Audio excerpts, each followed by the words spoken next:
A group of North Georgia residents now filing a lawsuit against carpet manufacturers and chemical makers. The filing claims those companies exposed them to catastrophic levels of cancer-causing toxins. Atlanta News First investigator Andy Parati joins us live at 5 from Chatsworth, Georgia, about an hour north of Atlanta, where a town hall is scheduled tonight to discuss the test results. Andy? Hey guys, that town hall is scheduled to start in about 30 minutes, and residents are already trickling in. Famed environmental activist Erin Brockovich was supposed to be here today, but she couldn't make it. Attorneys who filed the lawsuit today represent homeowners who say their land and water had been contaminated.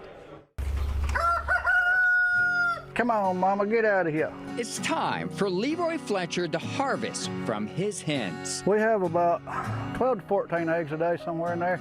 A small part of his dream home he and his wife Amber purchased 14 years ago in Dalton, Georgia. We knew we wanted a big family, so we wanted enough land where they could go out and just be themselves and have fun and not have to worry. But today, all they do is worry about the safety of their land, their animals, and their 6 children. The Fletchers are part of a lawsuit filed on Thursday accusing chemical makers and carpet manufacturers of contaminating North Georgia with high levels of PFAS for decades. Known as forever chemicals, the toxin is linked to multiple illnesses, including cancer and low birth weight. According to tests conducted by the law firm, the Fletcher's property contained PFAS levels thousands of times higher than drinking water limits set by the Environmental Protection Agency. It could be in the deer, it could be in the fish, it could be in all these things that people are eating and not even knowing. You start to question everything. You don't know what's safe.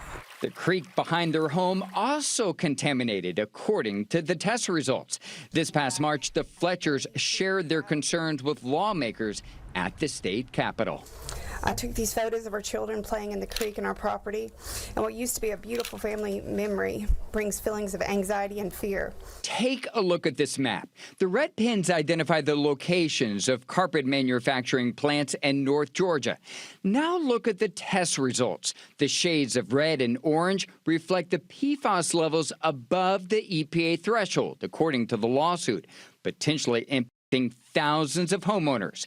These are field screening kits. Bob Bocock conducted the testing for the law firm. He's managing director of an environmental consulting firm focused on water resource issues. How would you characterize these test results? You know, in reviewing what I've done around the country, what we've got in Northwest Georgia is absolutely catastrophic. How does this impact homeowners? So it's extremely concerning because what's happening as the soil becomes contaminated and it bioaccumulates in the soil, much like it does our bodies, it compounds and compounds and compounds.